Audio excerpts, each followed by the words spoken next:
തുസിറൂന അൽ ഹയാത്തദ് ദുനിയാ വൽ ആഖിറതു ഖൈറുൻ വഅബ്ഖാ.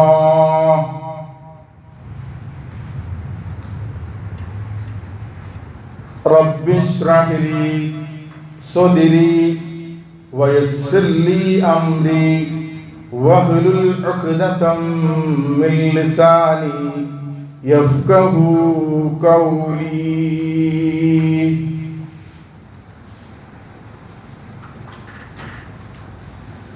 ബഹുമാന്യ സത്യവിശ്വാസികളെ, വിശ്വാസിനികളെ, പ്രപഞ്ചനാഥന്റെ നിയമനിർദ്ദേശങ്ങൾ ജീവിതത്തിന്റെ സകല മേഖലകളിലും പാലിക്കണേ എന്ന്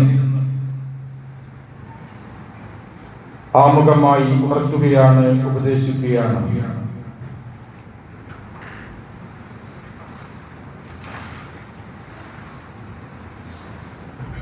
അനശ്വരമായ ഒരു ലോകത്ത് അന്തിമ വിജയം ലക്ഷ്യമാക്കി നശ്വരമായ ഈ ഭൗതിക ലോകത്ത് നമ്മൾ ജീവിച്ചു കൊണ്ടിരിക്കുകയാണ്.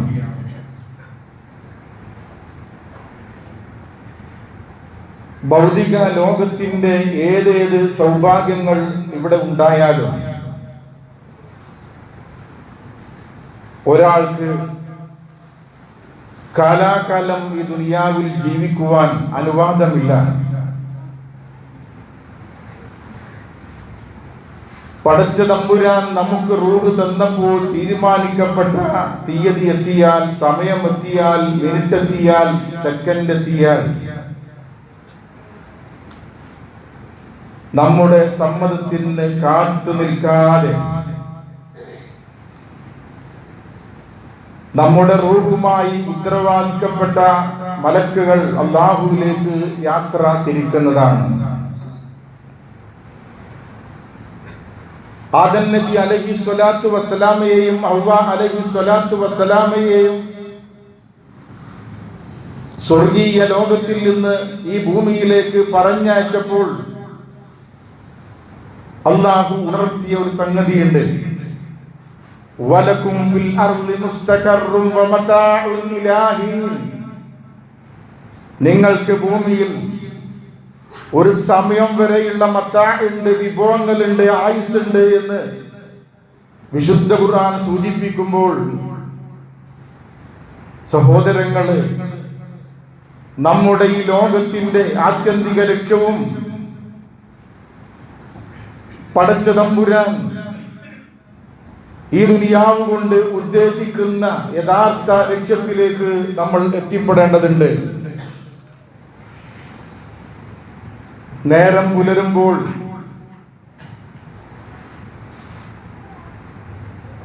ഇലത്തുമ്പുകളിലുള്ള മഞ്ഞുകണങ്ങൾ തൂങ്ങി നിൽക്കുന്നത് നമ്മൾ കാണാറുണ്ട്. നിമിഷങ്ങൾക്കുള്ളിൽ ആ ഹിമബിന്ദുക്കൾ, ആ മഞ്ഞു തുള്ളികൾ ഇല്ലാതാകുന്നത് പോലെ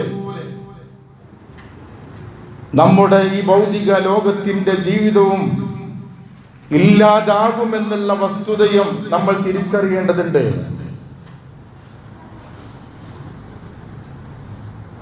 അത്യാവശ്യത്തിന് വേണ്ടി ഒരു അന്യനാട്ടിൽ പോയാൽ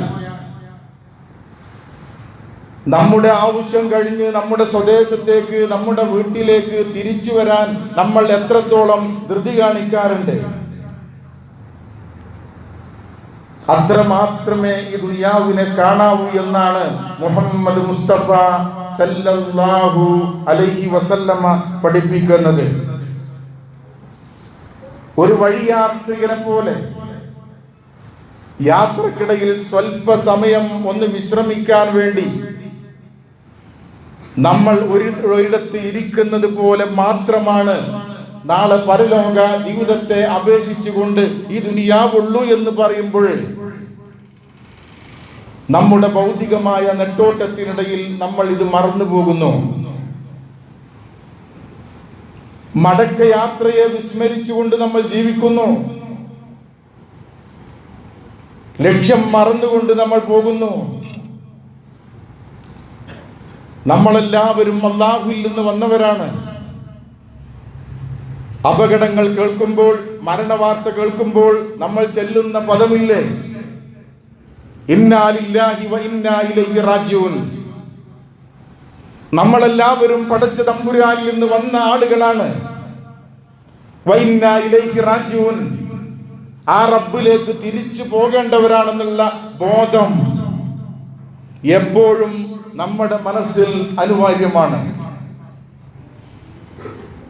ഭൗതിക ലോകത്തിന്റെ ക്രയവിക്രയങ്ങളിലും നെട്ടോട്ടങ്ങളിലും ഇവിടുത്തെ ബിസിനസ്സും ഇവിടുത്തെ വരുമാനവും അന്വേഷിച്ചുകൊണ്ട് ഊര് ചുറ്റുന്നതിനിടയിൽ പരലോക ജീവിതം മറന്നു പോകുന്നു എന്നതാണ് സത്യം. പണത്തിനോടുള്ള, സമ്പത്തിനോടുള്ള നമ്മുടെ സമീപനവും ഭൗതിക ലോകത്ത് നമ്മൾ ഉയർത്തുന്ന നമ്മുടെ ഭവനവും നമ്മുടെ പ്രതികരണങ്ങളും പരലോക ജീവിതത്തിൽ നിന്ന് നമ്മൾ ബഹുദൂരം അകന്നു പോകുന്നു എന്നുള്ള വസ്തുതയാണ് ചൂണ്ടിക്കാണിക്കുന്നത്. ഇമാം ഗസാലി റഹിമഹുല്ലാഹ് ഭൗതിക ലോകത്തിന്റെ സുഖങ്ങളിൽ മാത്രം ശ്രദ്ധയൂന്നി ഭൗതിക ലോകത്തിന്റെ ലാഭത്തിൽ മാത്രം ശ്രദ്ധിച്ചുകൊണ്ട് പരലോകം മറന്നു പോകുന്ന ഒരാളുടെ ഉപമ ഇമാം ഗസാലി റഹിമഹുല്ലാഹ് വരച്ചു കാണിക്കുകയാണ്. ഘോരമായ ഒരു വനത്തിലൂടെ പേടിച്ചുകൊണ്ട് ഒരാൾ യാത്ര ചെയ്തുകൊണ്ടിരിക്കുകയാണ്. സ്വന്തം ചെരുപ്പടികൾ പോലും, കാലടികൾ പോലും അദ്ദേഹത്തെ പേടിപ്പെടുത്തുകയാണ്. അദ്ദേഹത്തിന്റെ ഹൃദയത്തിന്റെ മിടിപ്പുകൾ അദ്ദേഹത്തിന് കേൾക്കാവുന്ന രൂപത്തിലുള്ള പേടിയോടുകൂടി ഘോരമായ വനത്തിലൂടെ പേടിച്ച് മുന്നോട്ട് പോകുമ്പോൾ, തിരിഞ്ഞു നോക്കുമ്പോൾ തന്നെ അനുഗമിക്കുന്ന, ഗർജിക്കുന്ന ഒരു സിംഹത്തെയാണ് കാണാൻ സാധിച്ചത്. ദിവസങ്ങളായി ഭക്ഷണം കിട്ടിയ ആ സിംഹം ഒരു ഉരുവിനെ കണ്ട മാത്രയിൽ മുന്നോട്ട് ഓടി വരികയാണ്. അല്ലെങ്കിൽ തന്നെ പേടിച്ചു വരുന്ന വ്യക്തിയാണ്. അതോടൊപ്പം തന്നെ ഭക്ഷണമാക്കാൻ കാത്തിരിക്കുന്ന ആ സിംഹത്തെ കൂടി കണ്ടപ്പോൾ ജീവനും കൊണ്ട് ഓടുകയാണ്. മരണം മുന്നിൽ കണ്ടുകൊണ്ട് മുന്നോട്ട് പോകുന്നതിനിടയിൽ മുന്നിൽ കണ്ട ഒരു കിണറ്റിലേക്ക് എടുത്തു ചാടുന്നു. കിണറ്റിലേക്ക് എടുത്തു ചാടുന്നതിനിടയിൽ അദ്ദേഹത്തിന്റെ കയ്യിൽ കിട്ടിയ ഒരു പിടിവള്ളിയിൽ ചാഞ്ഞ് ഉലഞ്ഞ് ആടിക്കൊണ്ടിരിക്കുകയാണ്. മുകളിലാണെങ്കിൽ സിംഹം തന്റെ ഇരയെ നഷ്ടപ്പെട്ട ഗർജനത്തോടുകൂടി കാത്തിരിക്കുകയാണ്. താഴോട്ട് നോക്കിയപ്പോൾ ഉഗ്രവിഷമുള്ള സർപ്പങ്ങൾ പത്തി വിടർത്തി തന്നെ കാത്തിരിക്കുകയാണ്. അതിനിടയിൽ മുകളിലേക്ക് നോക്കിയപ്പോൾ തനിക്ക് കിട്ടിയ പിടിവള്ളിയെ വാശിയോടുകൂടി, മത്സരത്തോടുകൂടി കാർന്നുന്ന രണ്ട് എലികൾ, കറുത്തതും വെളുത്തതുമായ രണ്ട് എലികൾ തനിക്ക് കിട്ടിയ പിടിവള്ളി മത്സരിച്ചുകൊണ്ട് കാർന്നുകൊണ്ടിരിക്കുകയാണ്. താഴെ കാള സർപ്പങ്ങൾ കാത്തിരിക്കുന്നു, മുകളിൽ സിംഹം കാത്തിരിക്കുന്നു. അതിനിടയിൽ തന്റെ മൂക്കിൻ തുമ്പിലേക്ക് മുകളിൽ നിന്ന് ഉറ്റുവീഴിയ ഒരു ദ്രാവകം പതുക്കെ അത് താഴോട്ട് വന്ന് തന്റെ നാവിൻ തുമ്പിലൂടെ എത്തുമ്പോൾ അത് തേനാണെന്ന് അദ്ദേഹം തിരിച്ചറിയുകയാണ്. നമ്മൾ മനസ്സിലാക്കണം, മുകളിൽ അപകടമുണ്ട്, താഴെയും അപകടമുണ്ട്. തന്റെ പിടിവള്ളി ഏത് നിമിഷവും മുറിഞ്ഞ് താഴെ വീഴുന്ന ഈ അവസരത്തിൽ തന്റെ മൂക്കിൻ തുമ്പിലേക്ക് മുകളിൽ ഭാഗത്തിൽ നിന്ന് വരുന്ന തേൻ തുള്ളികൾ ആസ്വദിക്കുന്നവനെ കുറിച്ച്, എല്ലാം മറന്ന് അത് ആസ്വദിച്ച് അനുഭവിച്ച് നിൽക്കുന്ന ഒരാളെ കുറിച്ച് നമ്മൾ എന്താ പറയാ? ഇതുപോലെയാണ് ഭൗതിക ലോകത്തിന്റെ നന്മയും ഭൗതിക ലോകത്തിന്റെ സൗഭാഗ്യങ്ങളിലും മാത്രം ശ്രദ്ധയൂന്നി ഖബറിലെ ശിക്ഷയും പരലോക ശിക്ഷയും നരക ശിക്ഷയും ഒക്കെ മറന്നുകൊണ്ട് ഈ ഭൗതിക ലോകത്തിന്റെ പളപളപ്പിൽ ജീവിക്കുന്ന ഒരാളുടെ ഉപമ ഇതേ രൂപത്തിലാണ് എന്ന് ഇമാം ഗസാലി റഹിമുള്ള പറയുമ്പോഴേ, സഹോദരങ്ങളെ, ആ വിഡ്ഢികളിൽ ഞാനും നിങ്ങളും ഒക്കെ ഉൾപ്പെടുമോ? നമ്മുടെ ജീവിതം പരലോക വിജയം മറന്നുകൊണ്ടുള്ള യാത്രയാണോ? നമ്മൾ ഓരോരുത്തരും നമ്മുടെ മനസ്സാക്ഷിയോട് ഒഴിഞ്ഞിരുന്ന് ചോദിക്കുക, എന്റെ ലക്ഷ്യം ഭൗതിക ലോകത്തിന്റെ വിജയമാണോ? ഈ ലോകത്തിന്റെ നന്മയിൽ മാത്രമാണോ എന്റെ ശ്രദ്ധ എന്ന് നമ്മൾ ഓരോരുത്തരും ഒഴിഞ്ഞിരുന്ന് ഹാസിബു ഖബ്ല അൻ തുഹാസബു, റബ്ബ് നമ്മെ വിചാരണ ചെയ്യുന്നതിന് മുമ്പ് നമ്മോടൊന്ന് നമ്മൾ ചോദിച്ചു നോക്കണം. വിശുദ്ധ ഖുർആൻ പറഞ്ഞു, കല്ലാ ബൽ തുഹിബ്ബൂനൽ ആജില വതദറൂനൽ ആഖിറ, എളുപ്പം കിട്ടുന്ന ലാഭത്തെ നിങ്ങൾ കാംക്ഷിക്കുന്നു. ഭൗതിക ലോകത്തിന്റെ ബിസിനസ്സും ഭൗതിക ലോകത്തിന്റെ നന്മയും ഷെയറും ബിസിനസ്സും പണവും ഒക്കെ നിങ്ങൾ ആഗ്രഹിക്കുന്നു. വതദറൂനൽ ആഖിറ, പരലോകത്തെ സൗകര്യപ്രദം നിങ്ങൾ വിസ്മരിച്ചു കളയുന്നു. ഖദ് അഫ്ലഹ മൻ തദക്ക, തസ്കിയത്ത് പ്രാപിച്ചവൻ വിജയിച്ചിരിക്കുന്നു. പടച്ച തമ്പുരാനെ ഓർത്തുകൊണ്ട് കൃത്യമായി നിസ്കരിക്കുന്ന ആളുകൾ വിജയിച്ചിരിക്കുന്നു. എന്നിട്ട് ഖുർആൻ പറയാ, ബൽ തുസിറൂനൽ ഹയാത്തദ് ദുനിയ, നിങ്ങളെല്ലാവരും ഭൗതികമായ ഈ ലോകത്തിനാണ് മുൻതൂക്കം നൽകുന്നത്, മുൻഗണന നൽകുന്നത്. വൽ ആഖിറതു ഖൈറും വഅബ്ക, അറിയണം, മനസ്സിലാക്കണം, പരലോകമാണ് ഏറ്റവും നല്ലത്, ഈ ദുനിയാവല്ല. ആ ബോധമുള്ളവൻ നമ്മുടെ പ്രവർത്തനങ്ങളിൽ വരും. എല്ലാ രംഗങ്ങളിലും കാണും. പള്ളിയിൽ വന്നാൽ ഒന്നാമത്തെ സ്വഫിന് കിട്ടുന്ന പുണ്യം രണ്ടാമത്തെ സ്വഫിനില്ല എന്നും, രണ്ടാമത്തെ സ്വഫിനുള്ള പുണ്യം മൂന്നാമത്തതിനില്ല എന്നും, അവസാനം ഇരിക്കുന്ന ആളുകൾക്ക് അതില്ല എന്നും അറിഞ്ഞിട്ടും ചാരാനുള്ള സീറ്റ് നോക്കി നമ്മൾ ഇരിക്കുന്നുവെങ്കിൽ എന്തിനാണ് നമ്മൾ മുൻതൂക്കം നൽകിയത്? ഒരു സ്റ്റേജ് ഷോയും അതുപോലെ തന്നെ ബന്ധപ്പെട്ട ഒരു ഗസ്റ്റും വന്നാൽ മുന്നത്തെ സ്വഫിന് വേണ്ടി മത്സരത്തോടുകൂടി തിക്കും തിരക്കും ഉണ്ടാക്കുന്ന നമ്മൾ, മതപരമായ ഒരു വിഷയം വരുമ്പോൾ നമ്മൾ അകന്ന് ദൂരെ നമ്മൾ ഇരിക്കുന്നുവെങ്കിൽ നമുക്ക് മുൻതൂക്കേതാ? നമ്മോട് നമ്മൾ ചോദിക്കുക,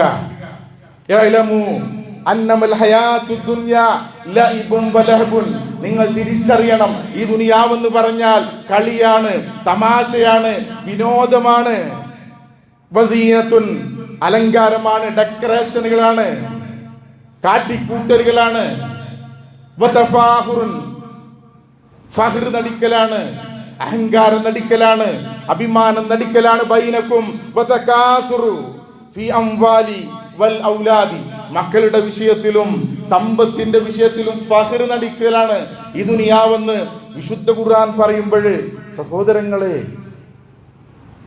നമ്മൾ നമ്മളെ കുറിച്ച് ആലോചിക്കുക.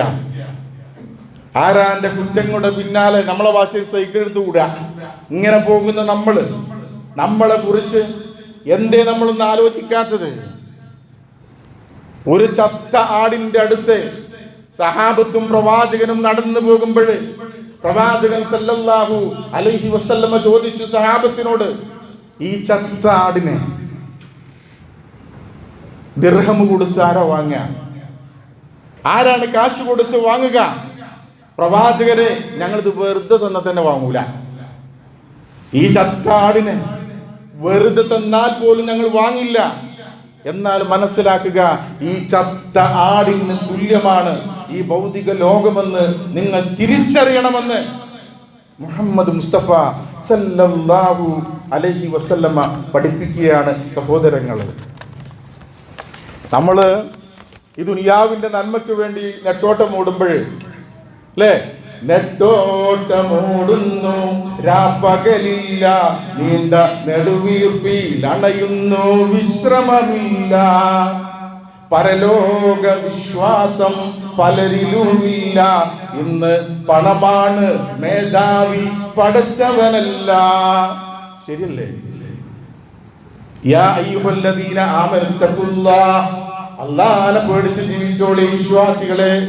വൽ തൻദുർ നഫ്സും മാ ഖദ്ദമത് ലിയദ്, ഇടയ്ക്കിടയ്ക്ക് നിങ്ങളൊന്ന് നോക്കണേ, നാളെ പരലോകത്തിന് വേണ്ടി എന്താണ് നമ്മൾ ബാക്കി വെച്ചത് എന്ന്, നമ്മൾ എന്ത് ചെയ്തു വെച്ചു എന്ന് ഇടയ്ക്കൊക്കെ നോക്കണേ. വത്തഖുല്ലാഹ്, ഒരായത്ത് 2 തവണ വത്തഖുല്ലാഹ്, പടച്ചോനെ പേടിച്ച് ജീവിച്ചോളി. നിങ്ങൾ ചെയ്യുന്നതിനെ കുറിച്ച് കൃത്യമായി സൂക്ഷ്മമായി റബ്ബ് അറിയുന്നു എന്ന് വിസ്മരിച്ചു പോകണ്ട.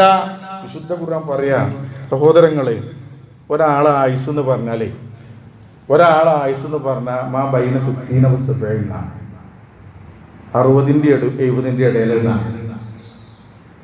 അമാർ ഉമ്മത്തി മാ ബൈന 60 വസബഇന, എന്റെ സമൂഹത്തിലെ ആളുകളുടെ ശരാശരി ആയുസ് എന്ന് പറഞ്ഞാൽ 60-ന്റെയും 70-ന്റെ ഇടയില.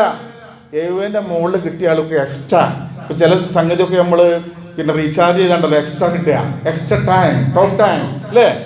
70-ന്റെ മുകളിലുള്ളത് എക്സ്ട്രാ ടൈമാണ്, മറന്നുകൊണ്ട. 60 വയസ്സ് വരെ ഈ ദുനിയാവിൽ ജീവിക്കുവാൻ അനുവദിച്ചു കഴിഞ്ഞാൽ ഒരു ഉദ്ർ ബോധിപ്പിക്കാനുള്ള അവസരമില്ല. എന്നാ ഞാൻ അങ്ങനെ ഇനി പഠിച്ചോനെ, ഞാൻ അറിഞ്ഞില്ല പഠിച്ചോനെ, ഞാൻ തിരിഞ്ഞില്ല പഠിച്ചോനെ, ഇന്ന മറ്റോല് വിളിച്ചിട്ട് ഞങ്ങൾ അങ്ങോട്ട് പോയത് പഠിച്ചോനെ, തൗഹീദ് വലിച്ചെറിഞ്ഞത് ഇന്ന വിഷയത്തിനാണ് എന്ന് ഒന്നും പറഞ്ഞിട്ട് കാര്യമില്ല. നമ്മളനുസരിച്ച് നമ്മളോട് ചോദിക്കുക, സ്വന്തത്തിനോട് ചോദിക്കുക. നിങ്ങൾ ആലോചിച്ച് നോക്കി, നമ്മളിപ്പോൾ ഈ 60 കൊല്ലം, അതാണല്ലോ ഇപ്പോൾ ശരാശരി ആയുസ്. ഈ 60 കൊല്ലം നമ്മളിവിടെ ജീവിച്ചാൽ എത്ര സമയം നമ്മൾ പരലോകത്തിന് മാറ്റിയേക്കാം? ഒരു ദിവസം 5 നേരം നിസ്കരിക്കണമെങ്കിൽ 5 25 5 മിനിറ്റ് ഒന്നും ഉണ്ടാവില്ല, 2 മിനിറ്റ് കൊണ്ട് പരിപാടി വെച്ചു അല്ലേ? എത്ര മിനിറ്റാ നമ്മൾ പരലോകത്തിന് മാറ്റിയേക്കണത്? പ്രവാചകന്റെ അരുമ മരുമകനും 4 ഖലീഫയുമായ അലി റളിയല്ലാഹു അൻഹുവിന്റെ ചില വരികൾ നിങ്ങൾ കേട്ടിരിക്കാം. അദ്ദേഹം പറയാ, ഒരാള് ഇദാ ആശൽ ഫതാ 60 ആമൻ ഫനിസ്ഫുൽ ഉംരി തംറഖുൽ ലയാലി.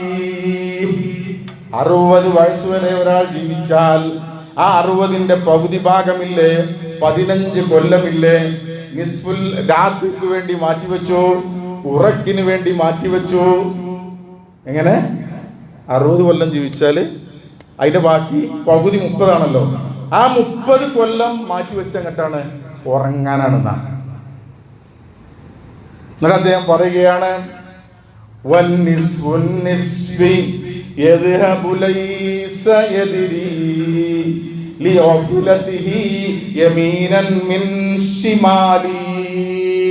ഇനിയുള്ളതോ ആ 30-ലെ പകുതിയിലെ 15 കൊല്ലല്ലേ,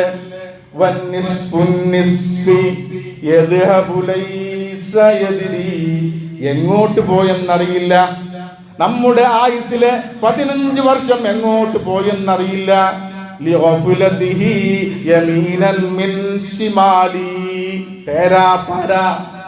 നമ്മളിങ്ങനെ നടക്കുകയാണ്, നമുക്ക് പ്രായപൂർത്തി എത്തിയിട്ടും നമ്മൾ ഒരാൾക്കും ഒരു നന്മയും ചെയ്യാൻ കഴിയാതെ, വളർത്തിയുണ്ടാക്കിയ മാതാപിതാക്കളെ തിരിഞ്ഞു നോക്കാതെ, കുടുംബത്തിനൊരു വരുമാനം പൂർവ്വം നോക്കാതെ, തേരാപ്പാര നാടിനും വീടിനും കുടുംബത്തിനും സമൂഹത്തിനും തലവേദനയായി നമ്മൾ ജീവിച്ചു 15 കൊല്ലം. ഒരാൾ പറഞ്ഞാലും കേൾക്കൂല, ഉമ്മ പറഞ്ഞത് കേൾക്കൂല, ഉപ്പ പറഞ്ഞത് കേൾക്കൂല, നേതാക്കന്മാർ പറഞ്ഞത് കേൾക്കൂല, ആര് പറഞ്ഞു കേൾക്കൂല, ആരോടും ഒരു ഉത്തരവാദിത്വം ഇല്ലാതെ 15 കൊല്ലം തൊലച്ചു എന്നാണ്. ഇനി എത്രയാണ് സഹോദരങ്ങളുള്ളത്? 15 കൊല്ലം മാത്രമാണ് നമുക്ക് ബാക്കിയുള്ളത്. ആ 15 കൊല്ലമില്ലേ, ആമാലും വഹിർസുൻ വശഇലും ബിൽ മകാസിബി വൽ ഖിയാലി. 10-ന്റെ 3-1, 15-ന്റെ 3-1, 5 കൊല്ലം എന്ത് ചെയ്തു?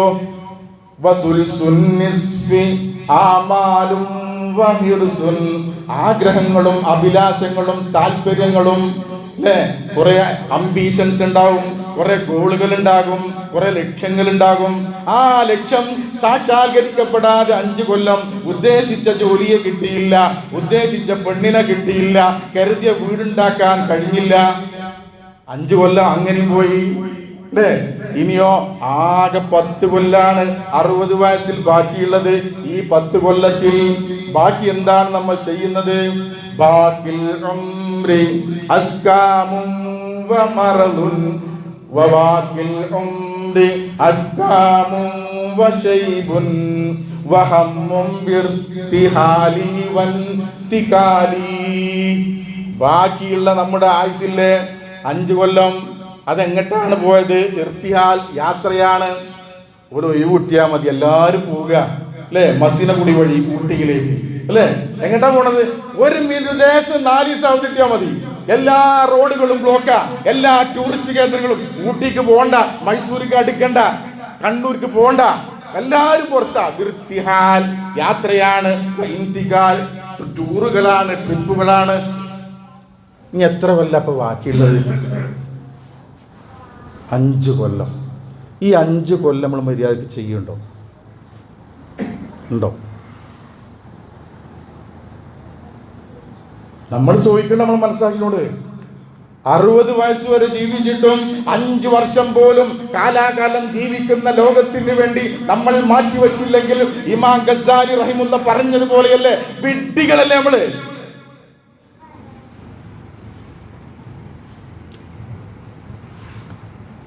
ഭൗതികമായ നെട്ടോട്ടത്തിനിടയിൽ വിസ്മരിച്ചു പോകരുത്. ലാ യുഅഖിറുല്ലാഹു നഫ്സൻ ഇദാ ജാ അജ്ലുഹാ. അവനാന്റെ ആയുസെത്തിയാൽ 1 മിനിറ്റ് പോലും എത്ര സൂപ്പർ സ്പെഷ്യാലിറ്റി ഹോസ്പിറ്റൽ അത്യാധുനിക സൗകര്യങ്ങളുടെ മുഖേന കൃത്രിമമായി ഓക്സിജനും കൃത്രിമമായി എന്ത് കൊടുത്തിട്ടും കാര്യമില്ല. 1 സെക്കൻഡ് ജയലളിത ഒക്കെ ജീവിക്കുമായിരുന്നു ഇല്ലെങ്കിലാണെങ്കിൽ എത്ര സൗകര്യം ഉണ്ടായിരുന്നു? 1 മിനിറ്റ് കൂടെ ജീവിക്കാൻ അനുവദിച്ചോ? ഇല്ല. മറന്നു പോകരുത്. അതുകൊണ്ട് സഹോദരങ്ങളെ, നമ്മൾ ഈ നെട്ടോട്ടത്തിനിടയിൽ എവിടെ വെച്ച്, ഏത് കോലത്തിൽ, ഏത് രൂപത്തിൽ, ഏത് അവസ്ഥയിൽ നമ്മുടെ റൂഹിനെ തിരിച്ചെടുക്കുന്ന അറിയില്ല. പ്രസംഗിച്ചു കൊണ്ടിരിക്കായിരിക്കാം, കളിച്ചുകൊണ്ടിരിക്കായിരിക്കാം, സിനിമ ടാക്കീസിൽ സിനിമ കണ്ടിരിക്കുന്ന അവസ്ഥയിലായിരിക്കാം, ഗ്രൗണ്ടിൽ പന്ത് കളിക്കുന്ന അവസ്ഥയിലായിരിക്കാം, ട്രെയിനിന്റെ മുകളിൽ ട്രെയിൻ ഓപ്പറേറ്റ് ചെയ്യുന്ന ഇടയിലായിരിക്കാം. എപ്പോഴാണ് പറയാൻ പറ്റൂല.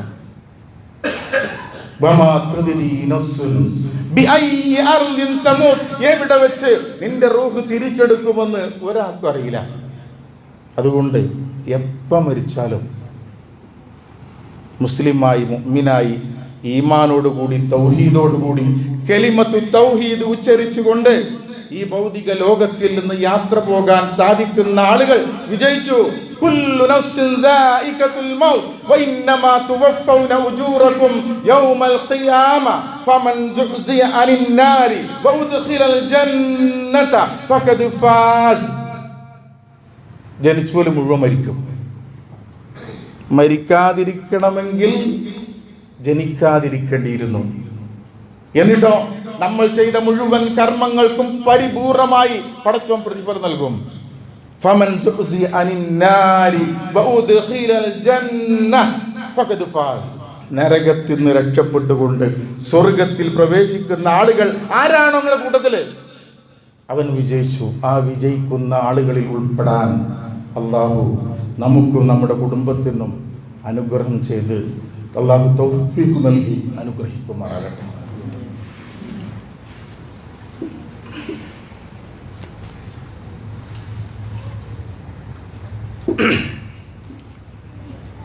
അൽഹംദുലില്ലാഹ് വസ്സലാത്തു വസ്സലാമു അലാ റസൂലിഹിൽ അമീൻ വഅലാ ആലിഹി വസ്ഹാബിഹി അജ്മഈൻ.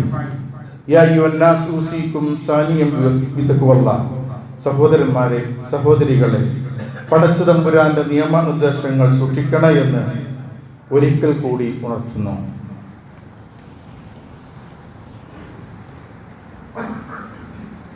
നമ്മളൊക്കെ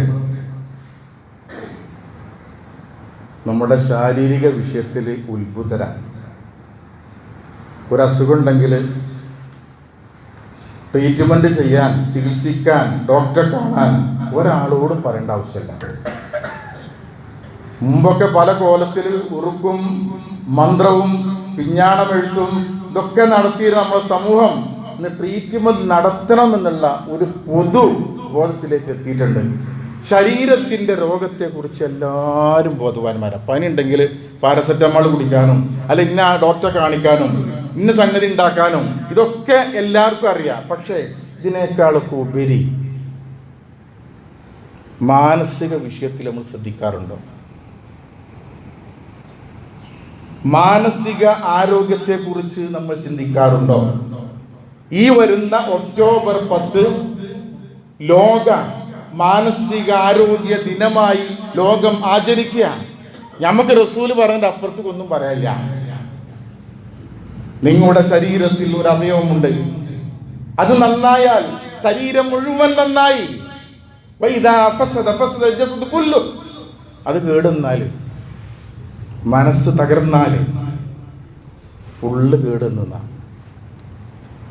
നിങ്ങൾ ആലോചിച്ച് നോക്കി. ഇപ്പോൾ പൊതുവെ എന്താ പറയുക, നിങ്ങൾ ഈ കൊറോണ വന്നതിന് ശേഷം, കൊറോണ വന്നപ്പോൾ തന്നെ ഡോക്ടർമാർ പറഞ്ഞു 25% ആളുകൾ നിങ്ങൾ ഏത് വാക്സിൻ 2 or 3 ഒക്കെ കൊടുത്താൽ തന്നെ മാനസികമായിട്ടുള്ള പ്രയാസങ്ങളും പിരിമുറുക്കങ്ങളും ഉണ്ടാവും എന്നുള്ളത് 25% ആളുകൾക്ക്. അതുപോലെ ഇടമുറിയാത്ത യുദ്ധങ്ങൾ, അതുപോലെ തന്നെ അപകടങ്ങൾ, അല്ലേ, അപകടങ്ങളും അതുപോലെ തന്നെ ഫ്ലഡുകളും ഭൂചലനങ്ങളും, ഇങ്ങനെ കുറേ പ്രയാസങ്ങൾ. എത്ര ആൾക്കാരെ വയനാട്ടിൽ മരിച്ച്? മാനസികമായി എന്ത് പ്രയാസമുണ്ട് അവിടുത്തെ ആളുകൾക്ക്. പ്രിയപ്പെട്ട മുഴുവൻ ആളുകളും ഒരു രാത്രിയോടുകൂടി ഇല്ലാതെ ശൂന്യമായി മാറിയില്ലേ? ഇതൊക്കെ മനസ്സിനെ വല്ലാതെ ബാധിക്കും. എന്തുണ്ടായിട്ടും കാര്യമില്ല, മനസ്സിന് സുഖമില്ലെങ്കിൽ. ഞാൻ കഴിഞ്ഞ ആഴ്ചൻ്റെ മുമ്പത്തെ ആഴ്ച പറഞ്ഞ വിഷയം അതാണ്. സമാധാനവും ശാന്തിയും കിട്ടണമെങ്കിൽ പടച്ചു തമ്പുരാനിലേക്ക് അടുക്കല്ലാതെ യാതൊരു മാർഗമില്ല എന്നാണ്. ഇന്ന് മാനസിക ആരോഗ്യം പ്രതിസന്ധിയിലായി. ആത്മഹത്യയുടെ നിരക്ക് 1,00,000 ആളുകളുടെ കണക്കെടുക്കുകയാണെങ്കിൽ 20.9% ആളുകൾ നമ്മുടെ സമൂഹത്തിൽ ആത്മഹത്യ ചെയ്യുന്നു എന്ന് കണക്കാണ്. കുറെ ആളുകൾ അനങ്ങിയ കയറെടുക്കുക, കുപ്പിടുക്കുക, റെയിൽ പാളത്തേക്ക് പോവുക. മാനസികമായി തകർന്നാൽ സമ്പത്തോ കുടുംബമോ അധികാരമോ സ്വാധീനമോ അതുപോലെ തന്നെ ഭൗതികമായി ലോകത്തിന്റെ എന്തുണ്ടായിട്ടും കാര്യമില്ല. സ്വസ്ഥത അല്ലെങ്കിൽ എങ്ങനെ അനുഭവിക്കാൻ കഴിയാം?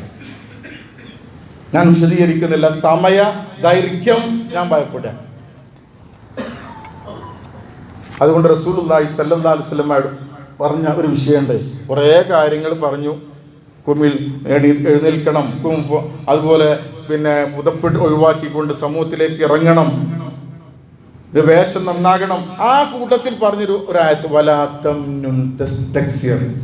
അമിതമായി കൊതിക്കരുത്, അമിതമായി ആഗ്രഹിക്കരുത്. ജീവിതത്തെ കുറിച്ച് അമിതമായ പ്രതീക്ഷകളും, അല്ലെ, പല നോവലുകളും സിനിമകളും അതുപോലെ തന്നെ ടെലിഫിലിമുകളും കാണുന്നതല്ല ജീവിതം. അതിനപ്പുറമാണ്. പരുക്കൻ യാഥാർത്ഥ്യങ്ങളും പ്രയാസങ്ങളും നിറഞ്ഞതാണ് ജീവിതം.